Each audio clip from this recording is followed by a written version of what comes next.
Blue Beetle.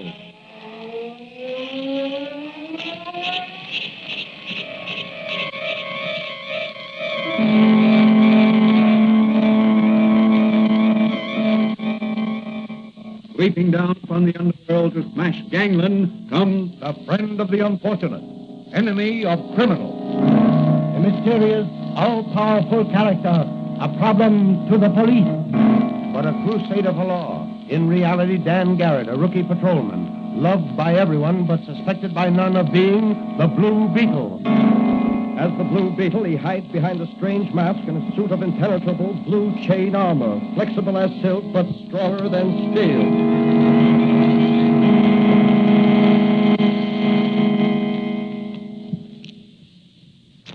As our story opens, our hero, Dan Garrett, is visiting his friend and secret advisor, Dr. Franz, who operates a little apothecary shop in one of the great city's side streets.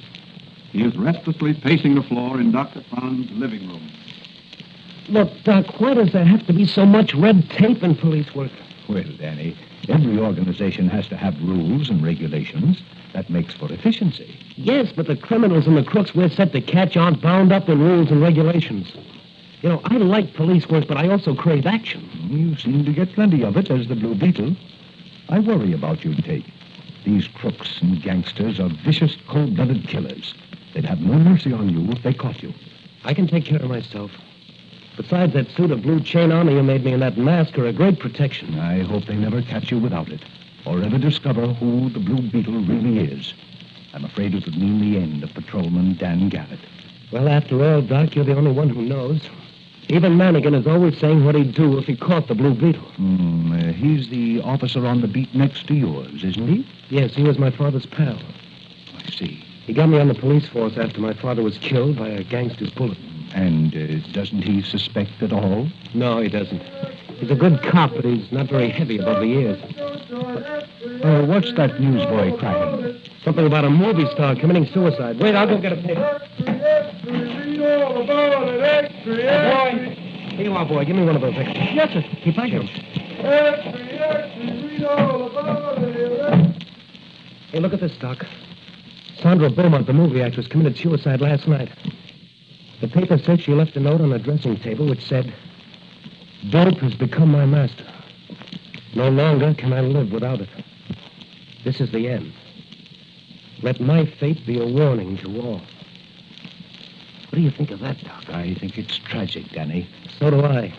I'm going to do something about that dope racket right now. Well, what are you going to do? I'm going to ask the commissioner to put me on special assignment to try and uncover the leaders of that dope ring in this city. You'd better be careful, Dan. They'll stop at nothing. Well, if I can't uncover them as Patrolman Dan Garrett, I'll get them as the Blue Beetle.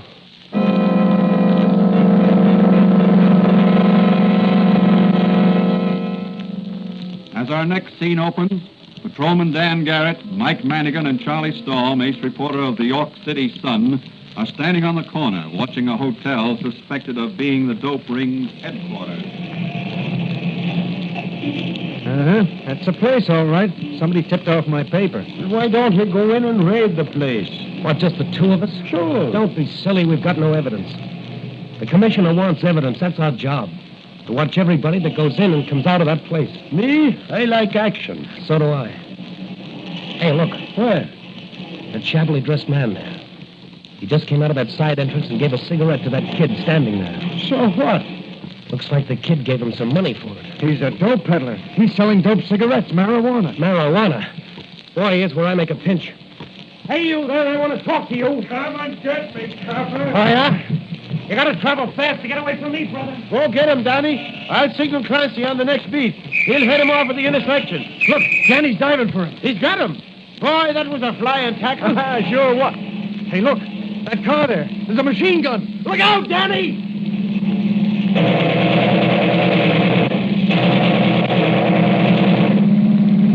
I'm going to take a shot with my revolver as they pass. Yeah. Look down behind those ash cans, Charlie. I'm already done.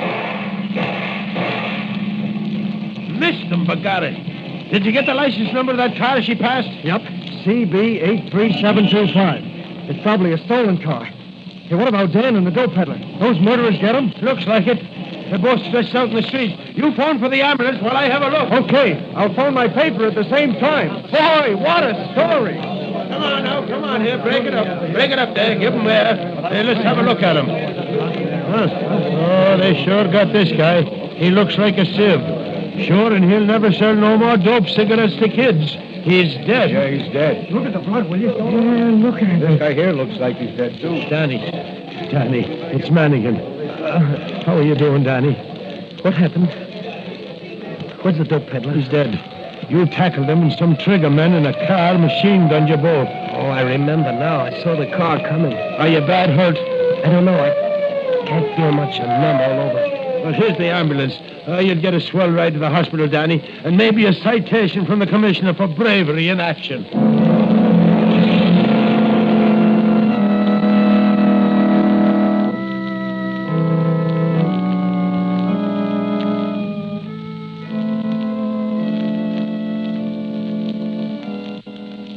What's the verdict, Doctor? Will Patrolman Dan Garrett live? Well, it's very doubtful, Commissioner.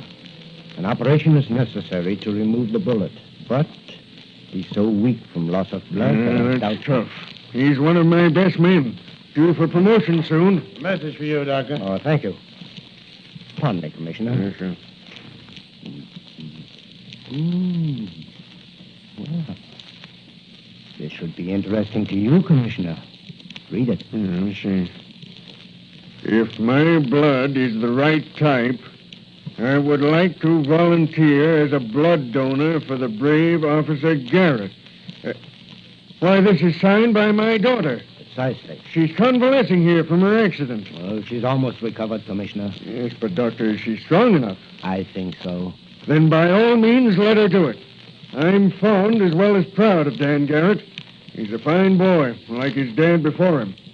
It'll also make my daughter very happy. I have a sneaking suspicion she likes young Garrett.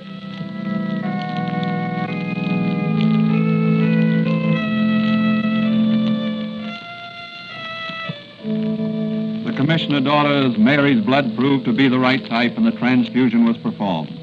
Later, Danny was operated upon and a machine gun bullet removed from his abdomen. For days, he hovered between life and death. Then one night, when all was quiet, a strange man slipped by the nurse and stood beside Dan's bed. Dan.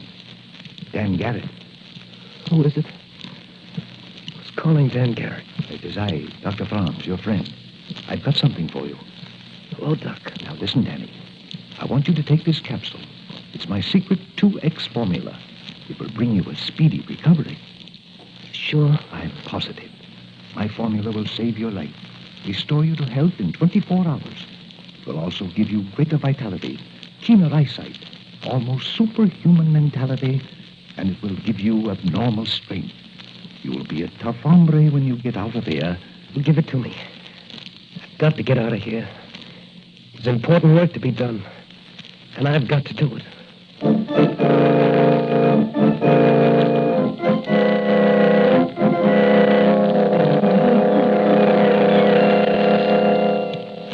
The next morning, to the surprise of everyone, Dan Garrett was completely recovered.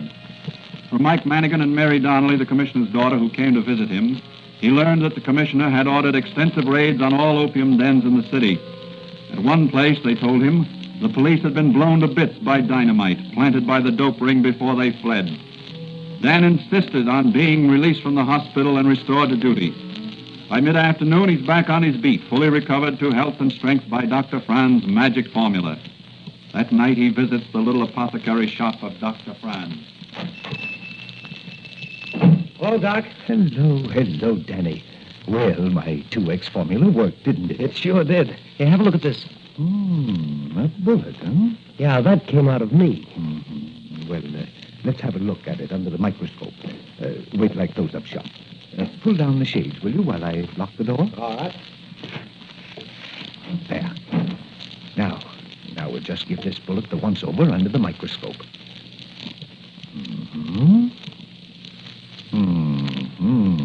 Very interesting.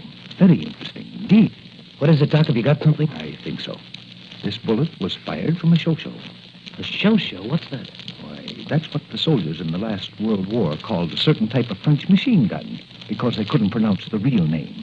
Boy, that ought to be easy to trace. There can't be many of those in this town. Got any ideas? Well, there's a French novelist by the name of Philip Radin who collects interesting firearms as a hobby. He might know something about this gun.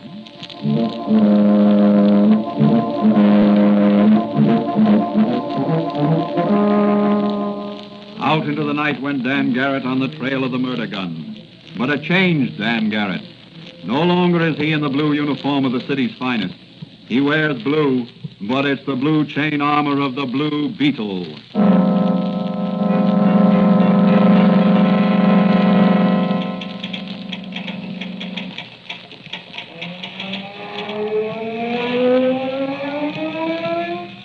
The Blue Beetle! Drop that gun, Raiden. I've got you covered. It's no use, Raiden. Your bullet can't pierce this chain armor I'm wearing. I'm sorry to be so rough, Raiden, but I wanted that gun of yours. Now pick yourself up. That's better. I see you recognize my little calling card. The sound of my magic ray machine and the little beetle always signifies the presence of the Blue Beetle. You frightened me, monsieur. I fired from nervousness. I had no desire to injure the Blue Beetle. I see. Oui, monsieur. What is it you desire? I understand you have an interesting collection of firearms. You make the hobby of collecting unusual firearms, monsieur. Do you own a show automatic machine gun? Oui, monsieur. You have the only one in the city, I believe. Oh, perhaps, monsieur. I do not know. I'd like to see it. Certainly, monsieur. Right this way. And no funny business. Monsieur, I am not in the mood for what you call these funny business. Good. Now, here you are, monsieur. This is the gun cabinet. The she is... Monsieur, she is gone. Gone? Oui, monsieur. Always she is here in this place. Come on, Raiden. Your pretended surprise sounds phony to me. I Cut it said out, to you that- Frenchie. Maybe you're on the level, then again, maybe you're not. I'll just dust this door for fingerprints and take a photograph. Now, you stand over there and don't make any false moves. Now, let me see. A little here. Some more here. Several fingerprints. Some of them yours, of course. Bring that floor lamp over here while I photograph these. Now, hold it steady. That's right. Now. That's got it. Oh, you find something? Maybe yes and maybe no. Now, you get this straight, Raiden. If you want to finish that novel or whatever you were typing when I came in, just forget you ever saw the Blue Beetle. Oh, I assure you, monsieur, I have no wish to Good. be... If you're on the level, you're safe. If you're not, well, the next time you meet the Blue Beetle, it'll be just too bad.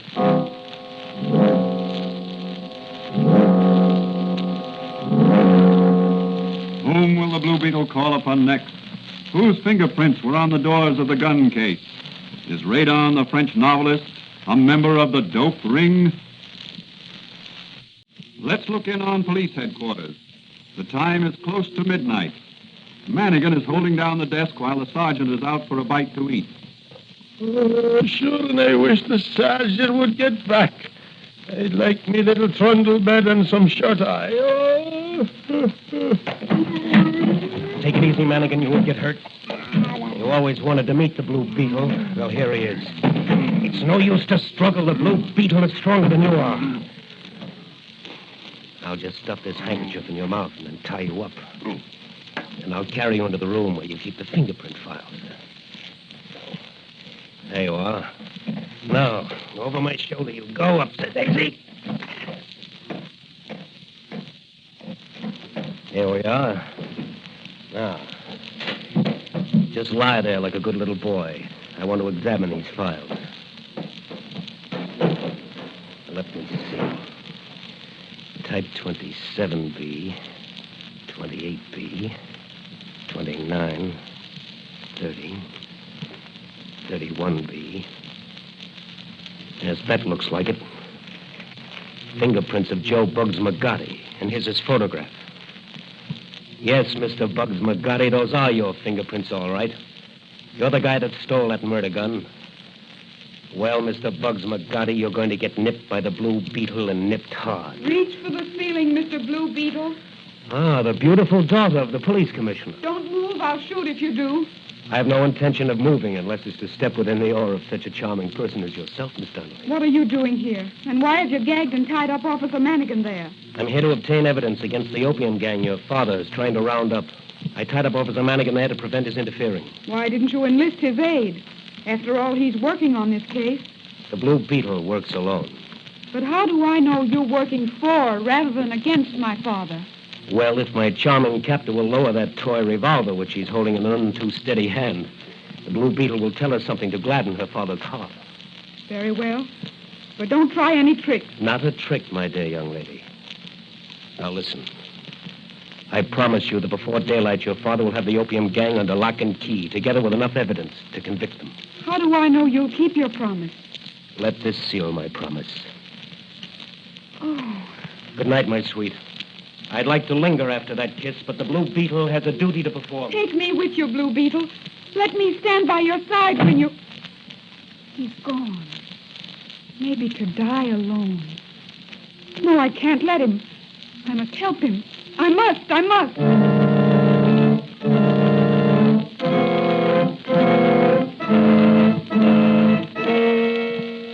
Like a bloodhound on the trail, once he gets the scent, the Blue Beetle sped on his mission.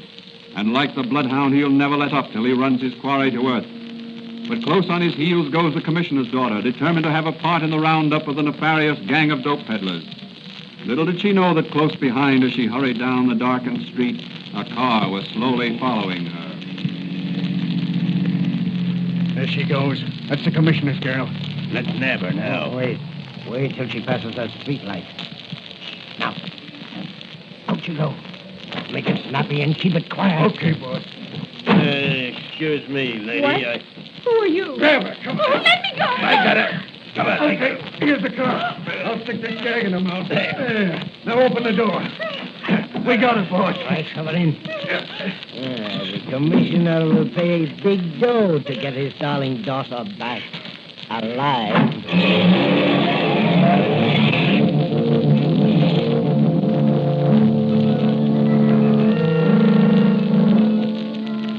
Where is the Blue Beetle? Will the Blue Beetle be able to rescue the beautiful daughter of the police commissioner? Will he locate the hideout of the dope ring? Will he be able to collect enough evidence to convict them? Through the silent night, down by the waterfront, two powerful cars are speeding along. The first car is full of men, hard-looking men, desperate men, killers all. But who is this lone occupant of the second car? Ah, yes, it is the Blue Beetle. That looks like the car that passed me the day I was machine gunned. I'll just follow her. It may lead me to the dope peddler's hangout. They suspect me. They've got a machine gun pointing out of the rear. There it goes. I better give them a ruffle with my synchronized machine gun before they shoot away my windshield. That super shatterproof glass is good, but I don't know how good. All right, you rats. How do you like this?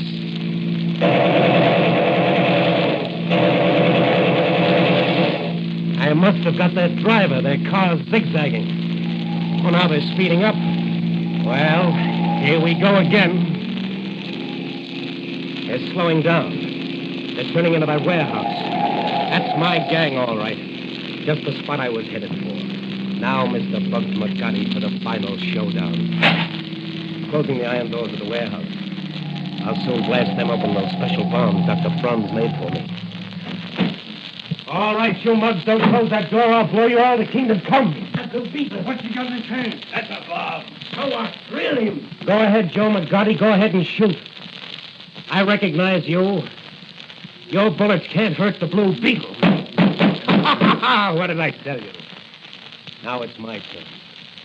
Here goes your door. And I'm coming right in and mop up. Here I come. You better drop your guns or I'll let you have another bomb. Yeah, there. This here's boss. Put her in front of us. Relax as a shield. Okay, white guy, Blue Beetle. Toss your little bomb and blow the police commissioner's daughter to kingdom come along with us. They've got Mary Donnelly. Stop bluffing, McGarty. You can't fool me. She's not the commissioner's daughter. She's one of your mob, and she goes with you. I'll give you 3 seconds to drop your gun. 1, 2. Okay, Blue Beetle. You win. Now release the commissioner's daughter. And get those hands up. He's double-crossed us. That's more like it. Now, Miss Donnelly, here's some handcuffs. Slip them on those gangsters and bring me their guns. All right. That's better. Now, Miss Donnelly, you keep those men covered while I have a look around. That's a nice collection of dope you've got in these cans here. Here comes the law. Wait until the DA gets through with you. There'll be a few less criminals in this world. Blue Beetle, you saved my life. These men were holding me for ransom. My father will reward you handsomely. The Blue Beetle seeks no reward, Miss Donnelly. He seeks only justice. Justice for the underdog and safety for the citizens of this great city. Now, you take this gun and keep those mugs covered. The police will be here any minute. I have no desire to meet them. But who are you? Please tell me. I can only tell you this. I'm the man who kissed you twice in one night. Oh. My respects to your father, Miss Donnelly. Tell him the Blue Beetle will always be at his service and running down criminals of all kinds.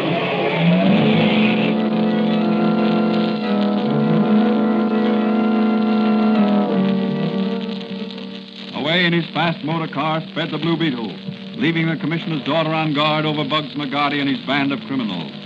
But close behind him speeds another car, a police car.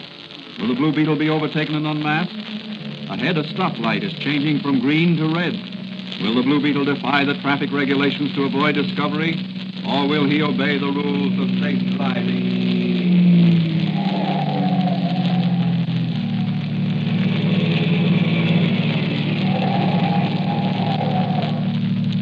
Mr. Blue Beetle himself. I've been following you for a mile. I thought I'd catch you at this stoplight. Come on, me bucko. I'll ride the running board back to the police station. And no funny business or I'll blow your brains out. So it's you again, Officer Manigan. I'd love to take you for a ride. No, none of that. It's me that's taking you for a ride. I saw you drive out of that warehouse back there, so you were in with those dope peddlers. That's nice figuring, Officer Manigan. It'll be Detective Manigan after I turn you in. Now get going, Mr. Blue Beetle.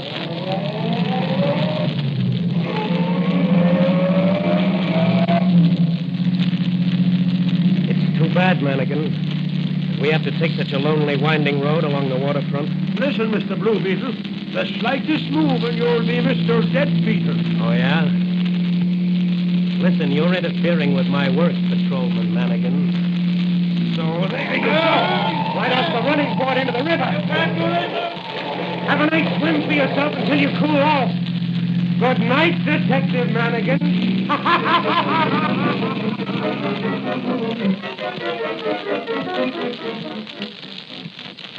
And so the mysterious and thrilling character known as the Blue Beetle, after rounding up a gang of criminals, slips away to let the police take credit for cleaning up the dope racket. The next morning, Patrolman Dan Garrett drops in for a visit with Dr. Franz. Well, Daddy, I see you let the police take all the credit again. Sure. I can't let my buddies down. According to newspaper reports, your friend Manigan got tossed into the river by some of the gangsters whom he had captured single-handed. So that's his story.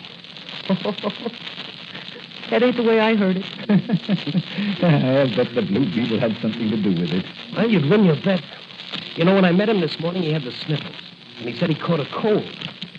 So I asked him if he'd been in swimming without his sweater. And didn't he get wise to the swimming gag? Yeah, after a minute. He wanted to know how I knew he'd been in the water. I told him I heard it from one of the boys. Hey, Doc, you heard the latest news? Why, no.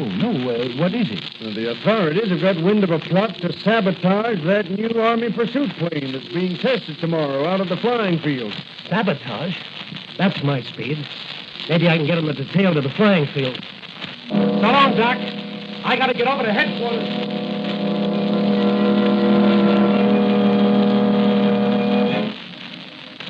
Though some nation is envious of Uncle Sam's superiority in the manufacture of aircraft, what will happen at the airfield? Will the Blue Beetle be able to uncover this plot in time? Will he be able to run the criminals to earth? Those are all questions which will be answered in the next edition of The Blue Beetle.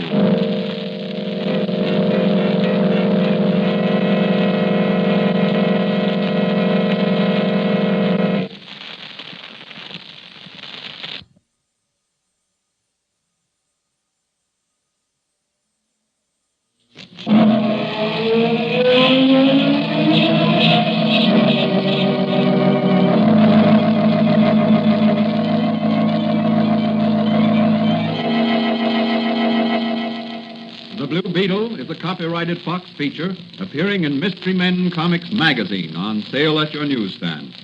The Blue Beetle is on the air twice a week on this same station. Consult the broadcast schedule in your local newspapers. And don't forget to listen in.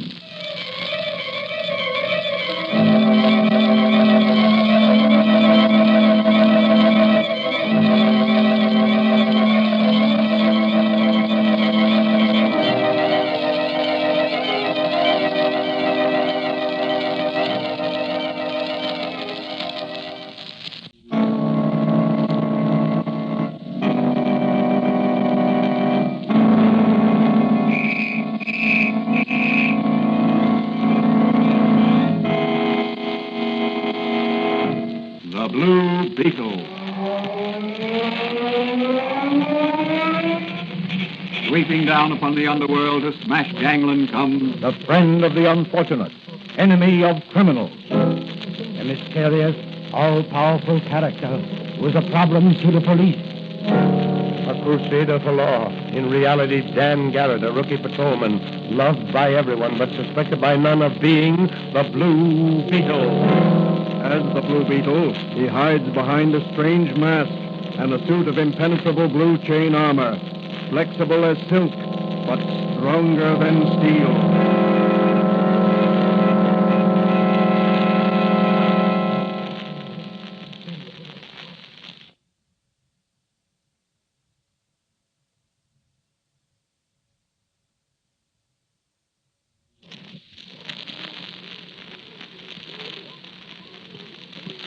Today's episode of The Blue Beetle is entitled Sabotage and Liquidation.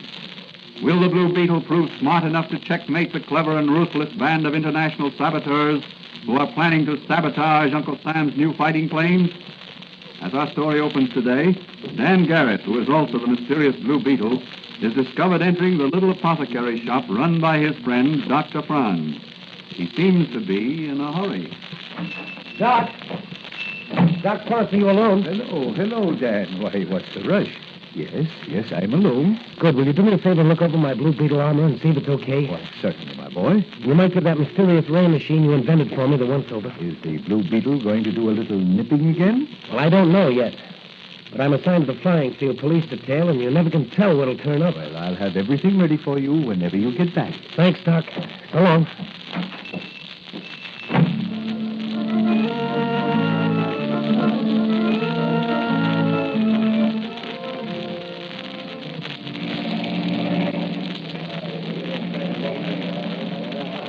And have you noticed, Danny, me boy, that the chief gives us the best special assignments? You're right, Mannigan.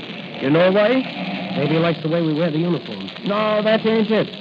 The commissioner likes you, Danny, and he's given the chief orders to give me and you the good assignments, so you'll have the advantage of my superior wisdom and experience in handling ticklish situations. Oh, so that's it. Sure. Like, for instance, this one today, out here at the flying field. They're testing out one of the new fighting planes for the United States Army. Yes, I know. They say it'll outfly and outfight any flying ship in the world. Well, now, suppose some of them foreign agents, or maybe the Blue Beetle was to Sabotage. Yeah, that's it. Suppose they was to do that, and that plane up there was disabled and crashed. Well, it would be up to us to make an investigation on the spot and keep the crowd back and look for clues and Interrogate Mannigan. Yes, interrogate witnesses and mechanics and people. And what about it? Well, I, being more experienced than you, I'd know how to take charge and... Well, it looks like you'll have the chance to do your stuff, Mannigan. That plane is in trouble. Yeah, that's right. Hey, look, his motor's tearing loose. His wings, they're breaking in two. He's trying to do a fallen leap. He'll never make it. Hey, where are you going, Dan? That plane is going to crash. I'm going to save that pilot if I can. Hey, wait, you can't do nothing. He'll be killed instantly. He's got a pancake. Look out. Everybody stand back, stand back. Hey, wait for me, Daddy. You'll be burned to a cinder if that plane catches fire. I'll have to take that chance. You stay and hold that crowd back, Mannigan. This looks like sabotage.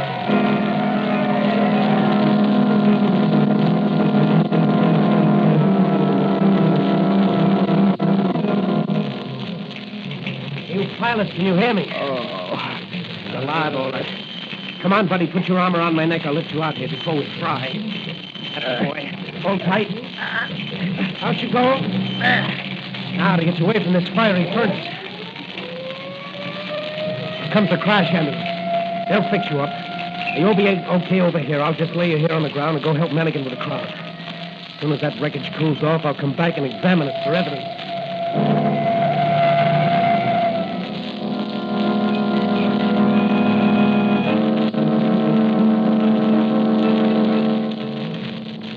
Several hours later, the heroic police officer, Dan Garrett, came back and examined the wreckage of the plane. His investigation brought to light several peculiar facts.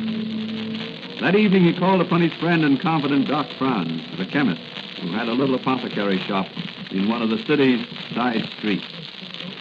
Look at these bolts, Doc. I got them from the wreckage of that new pursuit plane. They've been tampered with, all right. Sawn halfway through. Let's put them under the microscope. What?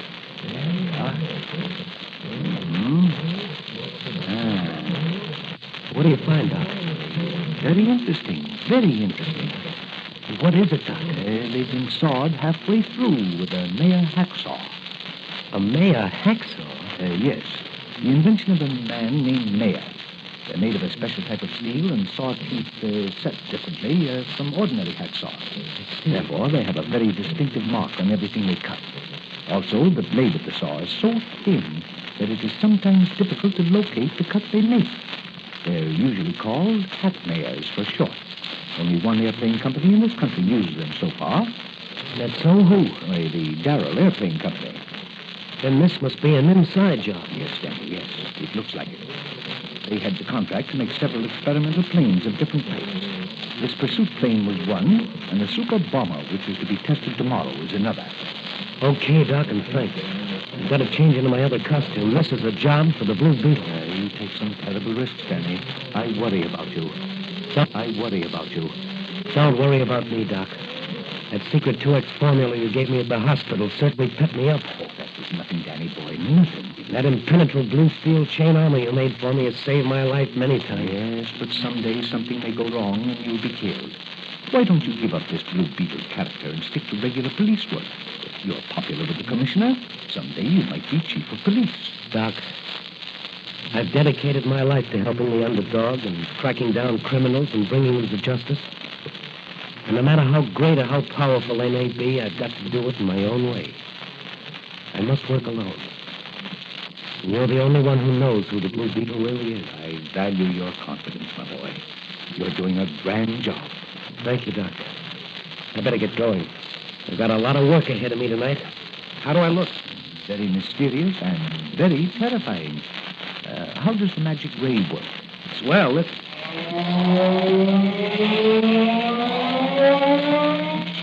How's that?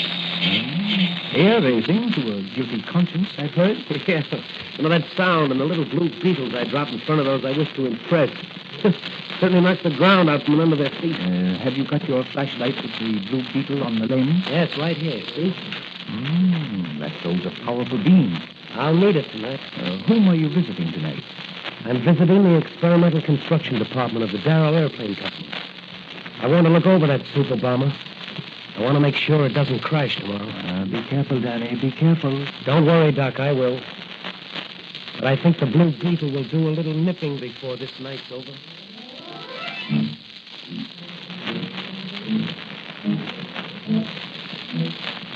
Beneath the wings of the giant bomber in the experimental construction department of the Darrell Airplane Company, a shadowy, sinister figure moves, guided only by the light of a small pocket flash. Slowly he climbs the scaffolding directly under one of the powerful motors. In his hand he holds a hacksaw. In a holster at his waist protrudes the butt of a .45 Colt revolver. Silently he mounts to his goal.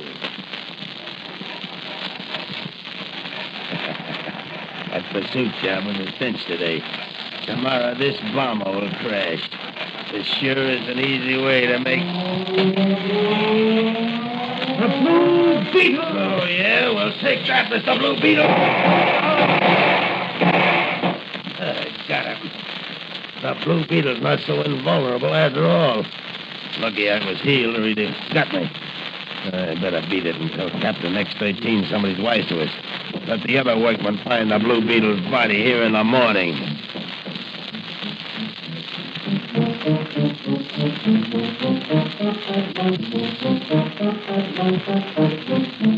Out into the night ran the treacherous workman, the saboteur who had caused the wreck of one of the newest planes intended for Uncle Sam.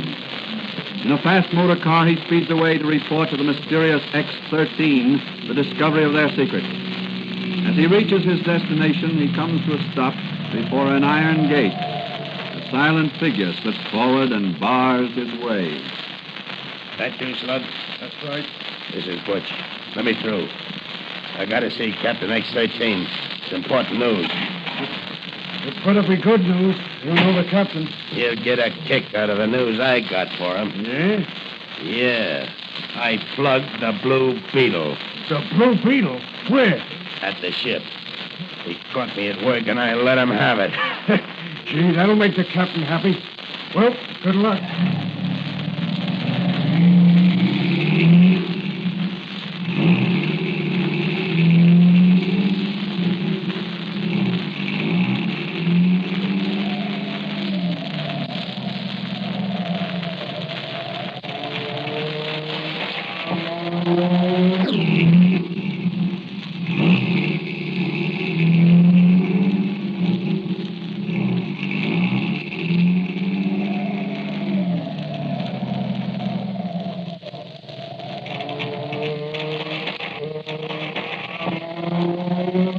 Wait for me, Butch. The Blue Beetle. Drop that gun, Butch.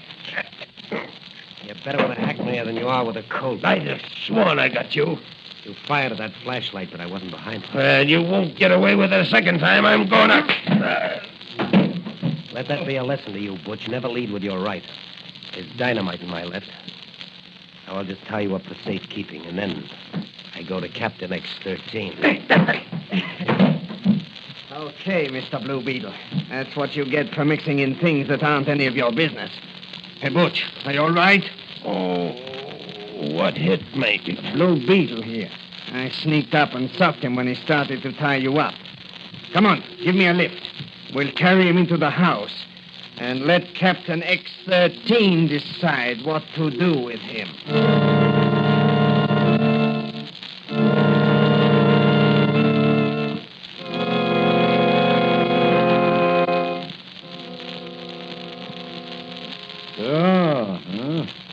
So that is the so very famous Blue Beetle you have there, eh? Yes, sir. He caught me working on the bomber. I threw a couple of 45 slugs at him, but I must have missed. When I got out of the car, he jumped me. He must have been in the back seat all the time. The rat there copped him a beaner when he was starting to tie me up. He must be liquidated. My seaplane, it is in the river. Put him aboard. We take him out to headquarters ship at daybreak and execute him. Then we come back here and finish the job. All right, bring the thing in here. You better let me go. My father will make it hot for you. Who is this woman? Jane Darrell, Chief. I caught her snooping outside. Oh, so you are the daughter of Sidney Darrell of the aircraft factory? Yes, and you better not harm me. You'll get the whole United States government after you if you don't let me go. I am not a fool, young lady. To release you would be suicide for me. I choose not to die until my work is done. You will stay here. I won't stay here. I'll yell and scream till everybody... Take her away. Find and gag her and put her with the other one. What are you going to do with me? Take you for the ride in my seaplane out to the headquarters ship. In the morning, you will play the feminine lead opposite his Blue Beetle in a double liquidation.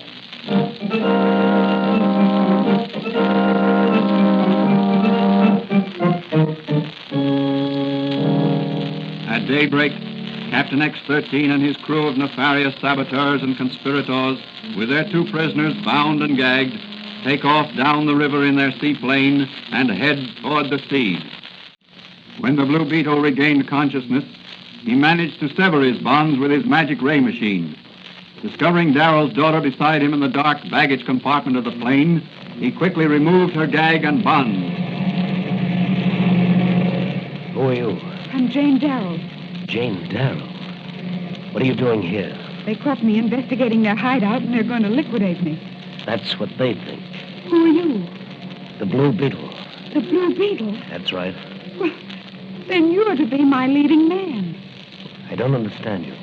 The captain said I was to be the leading lady in a double liquidation. Oh. Well, there's going to be a liquidation, but you and I won't play the leading parts. At least we won't be the liquidees. What are you going to do? The Blue Beetle is going to use his nippers on a certain Captain X-13 and his gang of saboteurs. I'll help you. No, you stay here. Maybe some shooting, and I don't want old man Darrell's daughter hurt. I don't mind shooting, but I'm scared of the dark. Don't leave me here. You'll do as I say, or I'll have to tie you up again. And I'd hate to do that. I'm going forward now. The Blue Beetle has a little job. Where's the Captain X-13? In the control cabin. There's the headquarters ship, down there now. I ain't never been on it. They say she's one of the fastest things afloat. Yeah.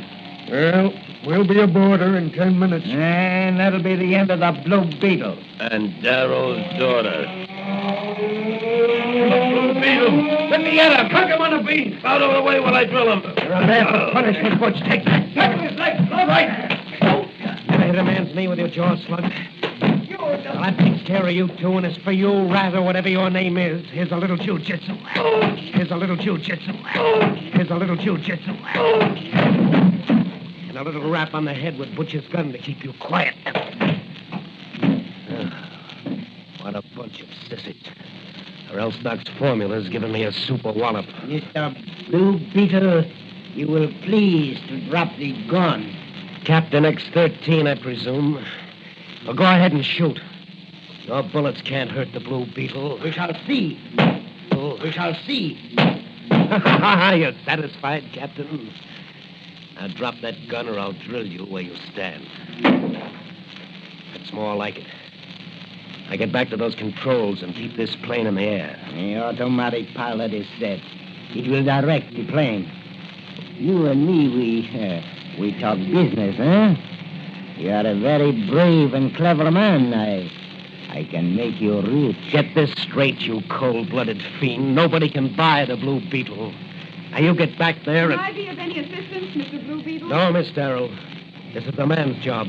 Oh, On second thought, you can take this gun. Keep this mug covered while I tie him to this seat here. gladly. Do you mind if I pull the trigger? Just a little bit? Oh, no, don't do that. I have the wife and 2 children in Valdonia. They have nobody but me. No, you can't take it, Captain. You're afraid of a woman with a gun. I ought to let you pull that trigger just a little bit. But we'll have to save that job for Uncle Sam. You are a very foolish young man. I could make you Save rich. your breath, Captain. Your career as a saboteur and foreign agent is over. You got him tied tight enough? Sure. He's a sailor nuts I learned in the Navy. He won't get out of those. I just stick this handkerchief in his mouth to keep him quiet. There. What about the others? They'll be out for a long time, but I'll keep my eye on them from time to time. Look. Where? Look down there. That big yacht anchored offshore. She looks peaceful enough. Don't forget the double execution planned on board for us. That's right. But look, the plane's spiraling down. The automatic pilot must be directing this plane to that ship. Can you pilot a plane? Certainly, I've got a pilot's license. My father makes them, and I fly And them. take over the controls. Come on, snap to it before we get too low. All right. What shall I do? Zoom her up to 2,000 feet. Right.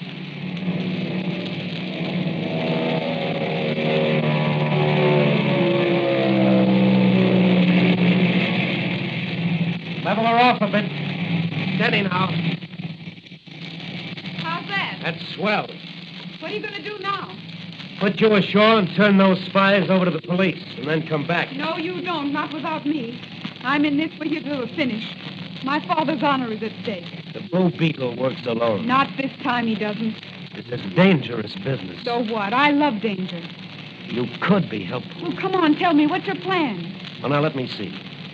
They expected the captain to land her down alongside, but when we zoomed up, they got suspicious. Look, what's that group of men on the forward deck doing? Well, it looks like... Yes, they are. What? They're uncovering an anti-aircraft gun. Come on, turn the plane around. We're going ashore. Look at this boat being launched. If they're probably sending some men ashore, we must prevent that. How? There's no time to put me ashore now. That's right. Here's my plan. We'll just have to take a chance. We'll zoom down as if we're going to set her down alongside. That'll quiet their suspicions. Yes, go on. Then when we get to level with the deck off to one side, you straighten her out and I'll machine gun the small boat. But won't some of the others shoot back? I don't think so. They'll be too surprised. Well, let's go then.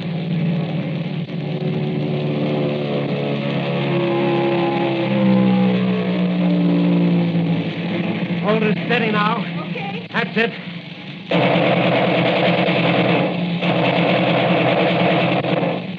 That's got him. I'll swing across the bow of the yacht. I've got an idea. What is it? I'm going to try to disable it. Here we go again.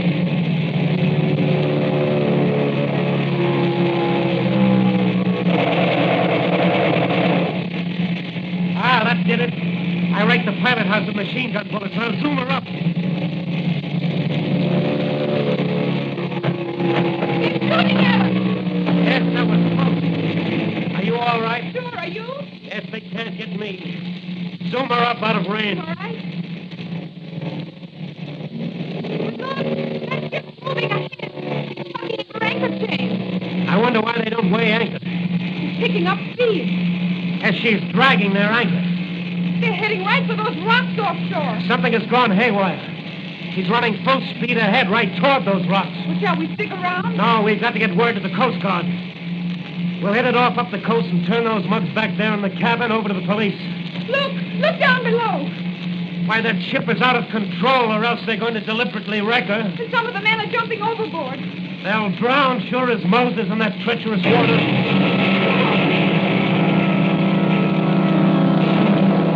Struck those rocks at full speed. There go her boilers. Maybe they had bombs on board. That's right. The ship's sinking. The water's treacherous there. They'll all be drowned.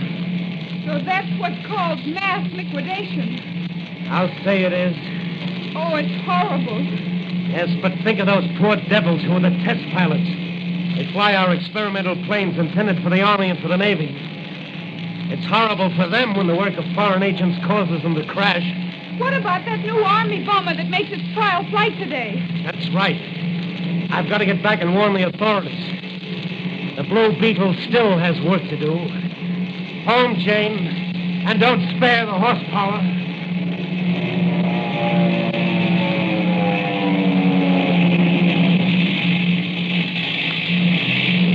What's the matter? I don't know. He doesn't want to take gas. The oil indicator is down. Look below. Something is hanging. Maybe it's a feed pipe. That's right. Here, put on the parachute. I've got one on, too. Well, what are you going to do? Take out fire insurance. If this plane catches fire, we're going to bail out. Well, what about the men back there? Captain X-13 and the bunch. It'll be just too bad for them. They'll crash and they'll burn with the flame. Wait, I think I can land her in that little lagoon. Better let me take over. Yes, I guess you better. Now, you sit back and relax. Everything is going to be all right.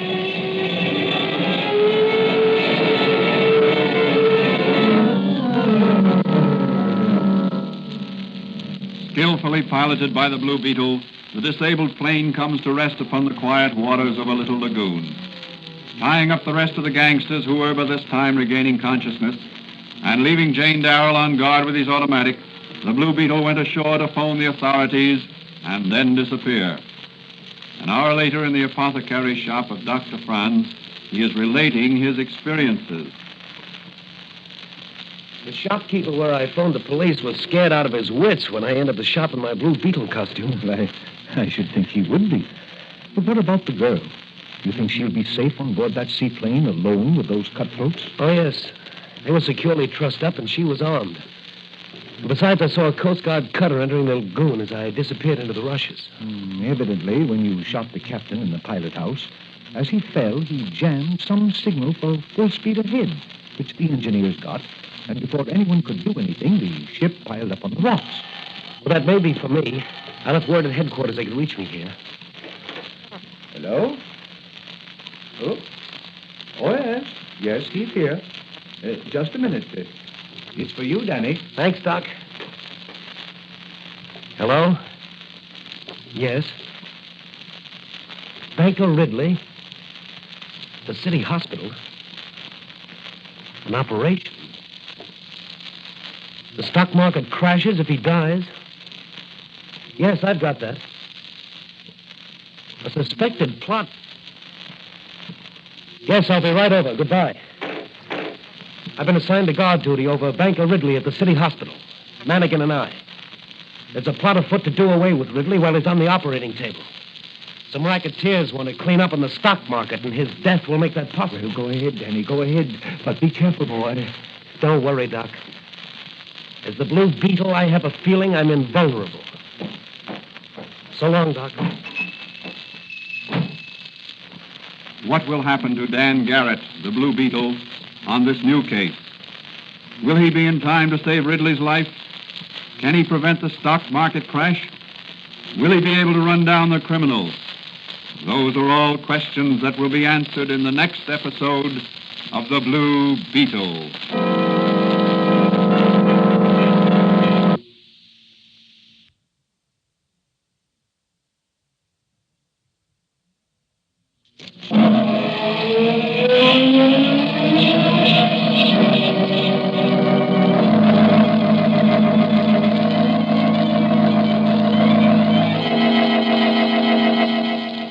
The Blue Beetle is a copyrighted Fox feature appearing in Mystery Men Comics magazine on sale at your newsstand. The Blue Beetle is on the air twice a week on this same station. Consult the broadcast schedule in your local newspapers. And don't forget to listen in.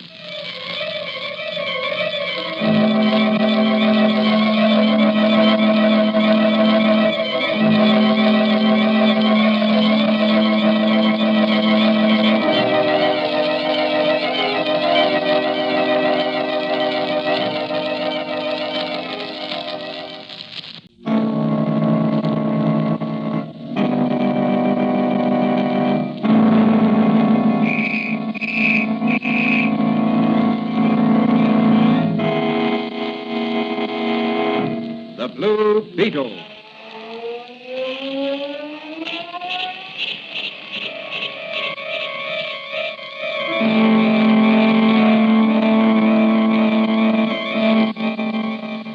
Sweeping down upon the underworld to smash gangland comes The friend of the unfortunate, enemy of criminals. A mysterious, all-powerful character, a problem to the police. But a crusader for law. In reality, Dan Garrett, a rookie patrolman, loved by everyone but suspected by none of being the Blue Beetle. As the Blue Beetle, he hides behind a strange mask and a suit of impenetrable blue chain armor, flexible as silk but stronger than steel.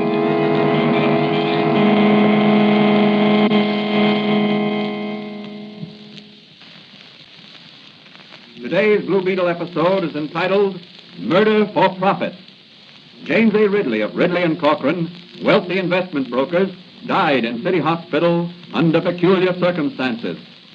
Was his death on the operating table murder? Will his death affect the stock market? Can Dan Garrett, rookie patrolman, who is also the Blue Beetle, solve this case and run the murderers to earth? As our story opens, Dan Garrett is visiting his friend and advisor, Dr. Franz, in his little apothecary shop.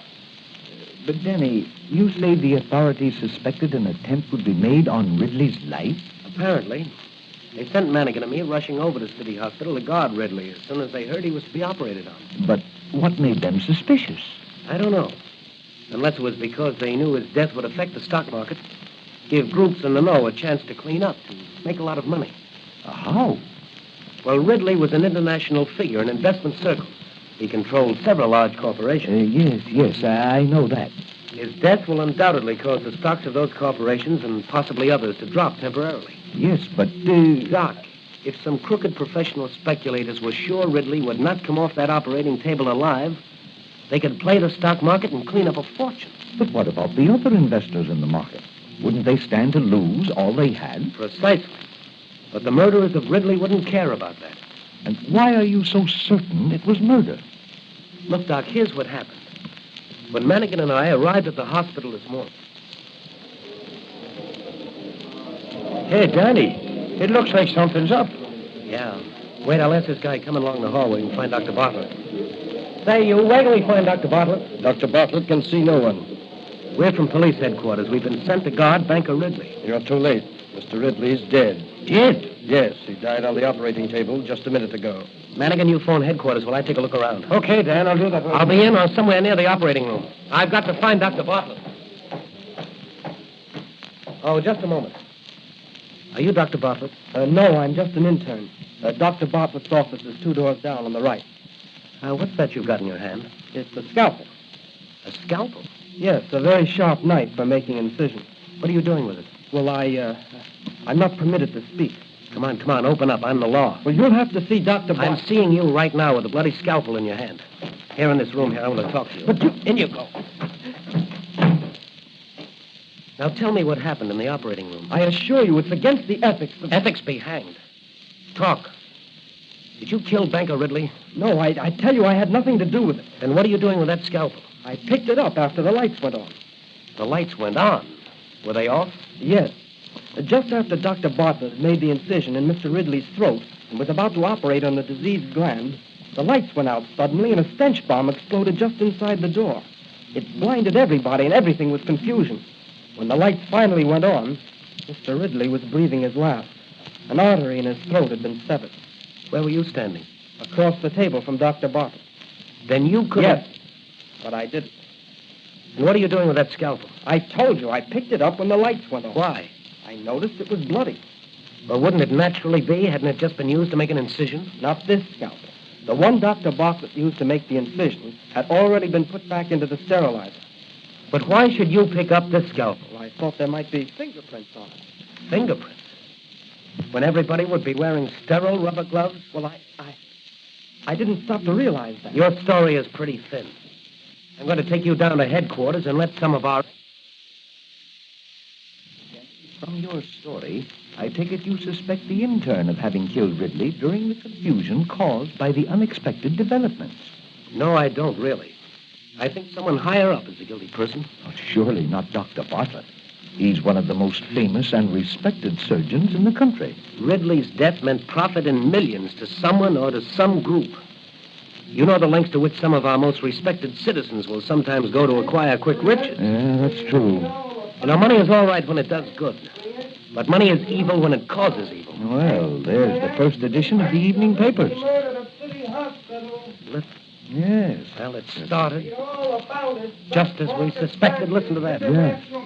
Well, Danny, what are you going to do? Patrolman Dan Garrett is off duty, but the Blue Beetle never is. I'm going into action. Can I help you? Yes, Doc, you can. What about that secret solution you made that dissolves steel? You mean my formula X4? Yes, that's it. I have some over here in this cabinet. Here you are. Now here's a little vial of it. But be very careful. It's powerful stuff. Thanks, Doc. What about your portable wireless telephone? I've got that in my magic ray and my flashlight. Good. You know, Doc, if I can solve this case quickly, maybe I can save a lot of little investors from losing their life savings. That's true, Danny. That's true. Well, Doc, the Blue Beetle has some nipping to do tonight. So long, Doc. I'll see you when I've cleaned up this stock market racket.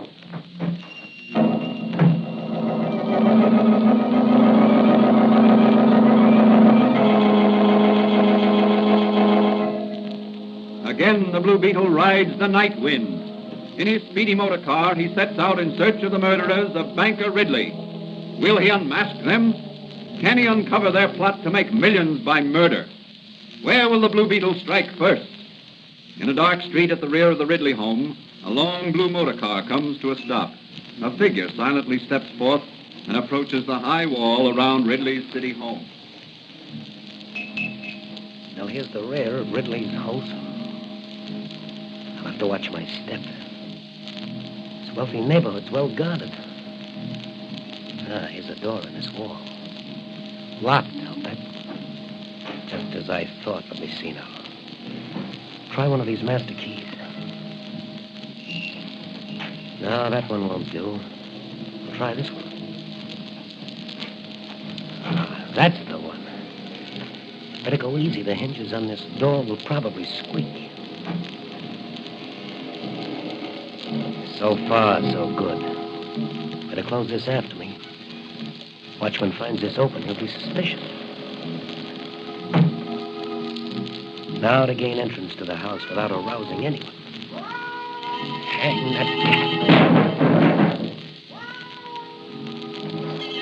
What's going on down there?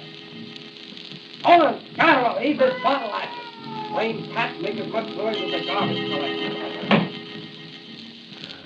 Here's a window. Probably wired down with a burglar alarm. Just attach these suction cups to it. And I'll cut out the glass. Remove it without disturbing the frame. That's got it. I'll just remove the whole pane of glass and climb through. There.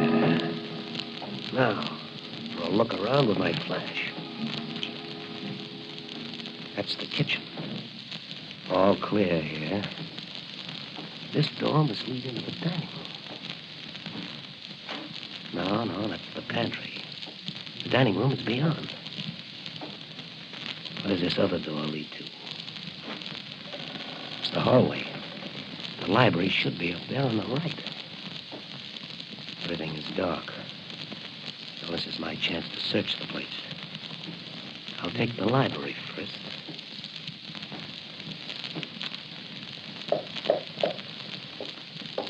The wall is hollow. Just the place for a wall safe. Back of the picture. See if I can move this panel. And there may be a button. Someone's coming. I'll hide behind these curtains until they go. Who's in there? Come on or I'll shoot. Let's have a little light on the subject. Huh? Yeah. I just sworn I heard someone coming there. I was right. The picture over Father's wall safe. It's... The Blue Beetle. Drop that gun, Ridley. Not me, Sorry, Ridley, but I want to examine some of your father's private papers for a possible clue to his murder. He's out like a light. Well, I'll just tie you up, gag you, and then put you... Let me see. It's over there back of that couch. There. Now to open the panel. Just as I thought. A large wall safe hidden behind that panel. Now for a little Formula X4 poured on the lock.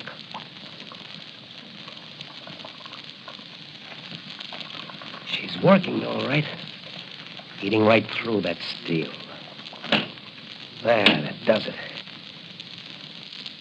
Jewels, stocks, and bonds. What's this? A letter. To whom it may concern. This is to inform the authorities that should my death occur due to other than natural causes, would be advisable to investigate the affairs of my partner, Charles Cochran, and my adopted son, Samuel. Well, Mr. Ridley, the Blue Beetle will certainly investigate. I'd better take these papers and jewels along with me. They'll be safer with me than here with your adopted son, Samuel.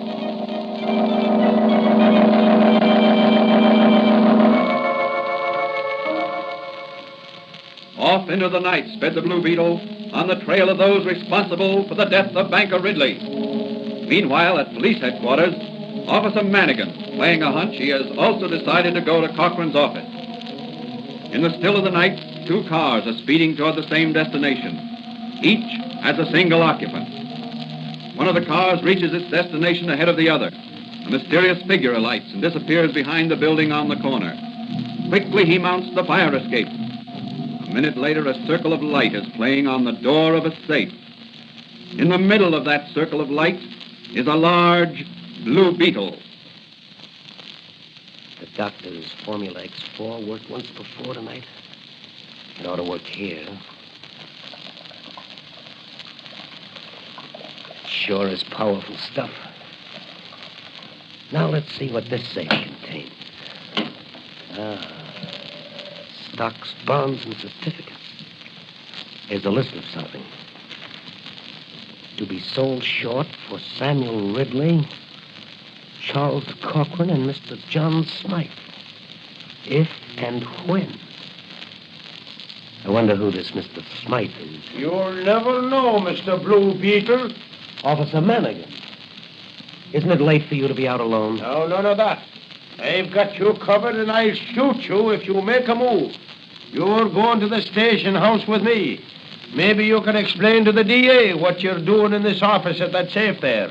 I was looking for the lost cord. Cut out the wisecracks and slip these bracelets on. I'm sorry, Manigan. We both seem to be cornered. That door in back of you was blocked. What? You. What? You. Never take your eyes off your man until you've got him securely handcuffed, Manigan.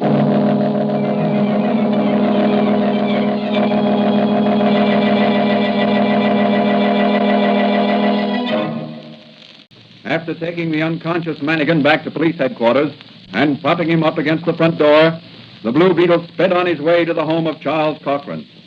Arriving at his destination, he enters the Cochran home by means of a skeleton key. And hearing voices, he slips into an adjoining room and listens. Oh, here's your check, Dr. Bartlett, for $7,500. Your fee for operating on old man Ridley. The operation was successful, but the patient died. Yeah, but what about the profit on the stock? We'll settle that when we complete the transaction. I'm carrying your account under the name of Smythe, you know. Yes, but what if... Oh, are you worrying about the intern who was arrested? Yes, frankly, I am. Well, don't worry about him. He'll never testify in any court. I had someone bail him out, and he's here in this house now. We're sending him away tonight on a one-way ride. What? You don't mean... Exactly. Oh, but you can't do that. Why, that's... Murder? Yes, Dr. Bartlett. Murder. Just like your operation on my partner today. True, one of my men short-circuited the lights at the hospital, and another one, disguised as an orderly, dropped a stench bomb. But you, Dr. Bartlett, severed the artery in banker Ridley's throat. The Blue Beetle. Yes, the Blue Beetle. And he's going to nip a band of murderers. Gus, Remo! You cowboys? Don't move, any of you. I've got men outside, and they're coming in to take you. Pardon me, Mr. Blue Beetle. I doubt that statement. I happen to know that it is the Blue Beetle's proud boast that he works alone. Grab him, men. Get away. Get away, Remo. I'm going to shoot the Blue Beetle. That's what you'll think, Cochran. Come here, Remo. I'm going to give you a little ride through the air. No, senor, it's mistake. You know, dos Remo. Here, your knife, Remo. Into his heart.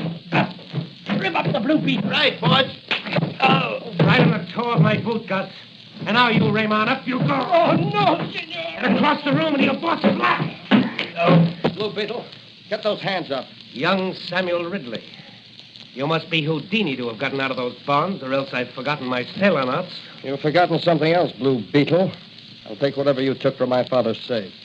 Certainly, Ridley. Here you are. Good. I thought this gun would make you seaweed. Boxed you, Ridley. Now, all of you, stand over there. I'm going to release the intern you're holding prisoner, and then... Good. Blue Beetle is out like a light. I'll tie him up and throw some water on Raymond there. Right, boys. I'm getting out of here. Oh, no, you're not, Dr. Bartlett. I need the famous surgeon for one more little operation. No. Don't worry, Dr. Bartlett. It won't be murder this time. But I've got a better idea. Just a little operation on the Blue Beetle's vocal cords and the muscles of his arms. What good will that do? He won't be able to speak or write when you get through with him. And he doesn't dare turn himself over to the police. No, it's But fiendish. necessary. Gus. Yeah, boss. Take the Blue Beetle into the other room and put him with the intern. Then come back here. Okay, boss. Gee, he's heavy. Maybe he's dead, boss. He'll wish he were before I get through with him. The Blue Beetle's nipping days are over.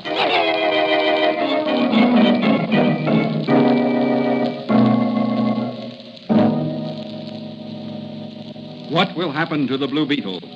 Will the arch-fiend Cochran be able to force Dr. Bartlett to maim him for life? How can the Blue Beetle get out of this spot? Not a soul knows where he is. Let's look in on Dr. Franz in his little apothecary shop. I I wonder how Danny's making out. I think I'll close up shop and work a while in my laboratory. There. The shades are down. Now I'll just bolt this door. That's it. Now, put out the light. There we are. Now, perhaps I can locate Danny with my new radio locator. He took his portable wireless phone with him this time, but he hasn't called me. Maybe he's in trouble.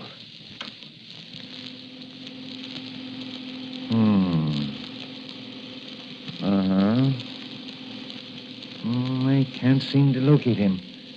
I'll just swing it north 2 more degrees. There. Now let's see. That's got him. The contact meter registers pretty weak, though. His vitality must be low. Now perhaps if I connected up my radio energizer to this locator, I could shoot some vitality to him through the ether. I'll just connect these 2 wires here, so, and then turn on the energizer and let him have it. There. There it goes, Danny. I hope it's reaching you and giving you renewed strength. It's all I can do for you.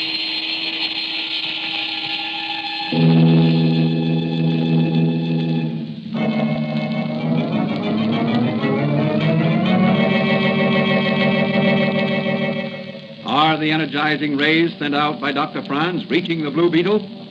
Has he again managed to outwit a clever and ruthless gang of murderous racketeers?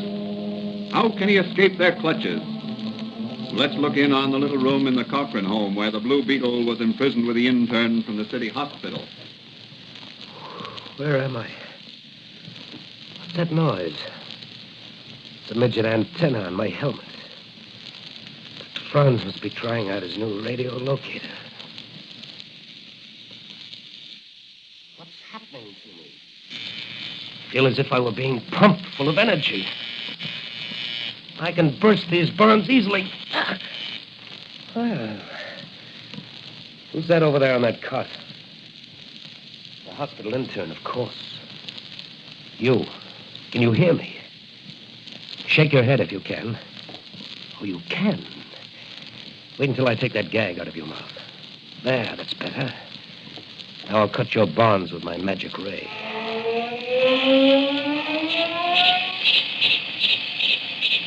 The Blue Beetle. That's right. How do you feel? A little weak. You hold my hand a minute. Get some energy from me. Now, do you think you could hold a gun on some men if I help you? I could hold it alone. You certainly pepped me up. How did you do it? That's a secret. Now, here is your chance to be a hero. I'll do anything I can to get out of here. Good. Have you a fountain pen? Yes. Here it is. Well, you hold it like this, you see, like a pistol. This way? That's right. That'll fool those men in the other room until we can pick up a real gun inside. Now, you follow me. We're going in and clean up those rats. What's the matter with your eyes? They're shining like searchlights. Due to a new invention of a friend of mine. Come on.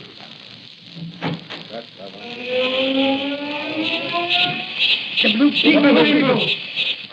Gee, boss, look at his eyes. This man, he is devil. Not to me, he isn't. Don't shoot. It's no use, Cochrane. You can't injure the Blue Beetle. Throw down that gun. Drop it or I'll blast you all with my magic ray. You better drop the gun, boss. All right, Blue Beetle. You win up to this point. But how are you going to turn us over to the police? Why, you don't dare... Yeah, you intern. Here's your chance to get even with the doctor and this gang who are holding you prisoner. Pick up that gun and keep these men covered until I tie them up. Okay. Here comes the law. I called the police on my wireless telephone. You'll all be in safe hands soon, safe for the citizens of this great city. No more will your secret machinations bring distress to honest investors. Gentlemen, the Blue Beetle's job is done. You'll soon be paying the penalty of your dishonest schemes. I'll leave you to the tender mercies of the district attorney.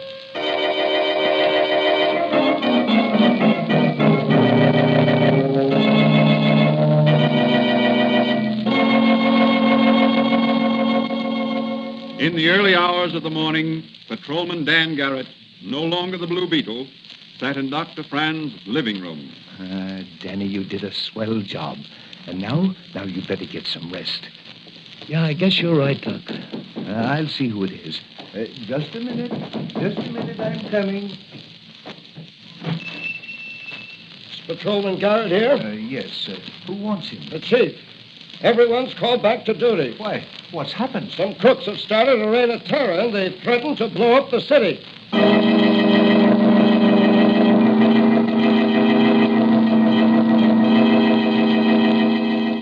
There's no rest for the Blue Beetle or for Patrolman Dan Garrett.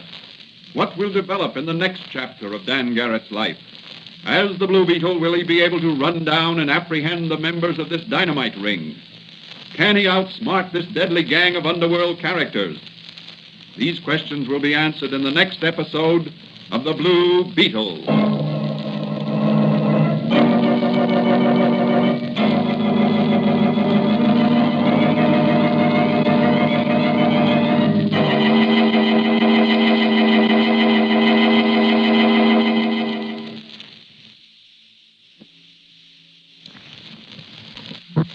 And now, here's the Blue Beetle himself to say a few words.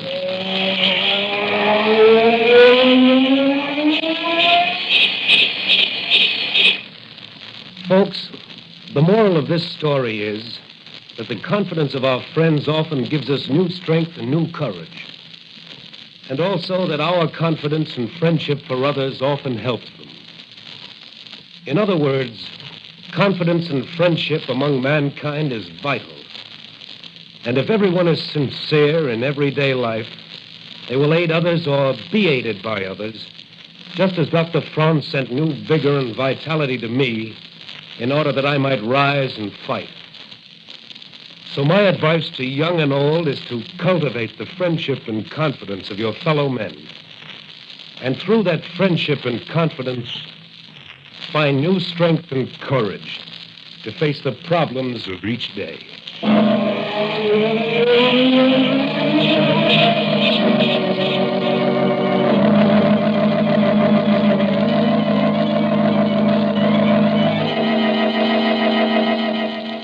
The Blue Beetle is a copyrighted Fox feature appearing in Mystery Men Comics magazine on sale at your newsstand. The Blue Beetle is on the air twice a week on this same station. Consult the broadcast schedule in your local newspapers. And don't forget to listen in.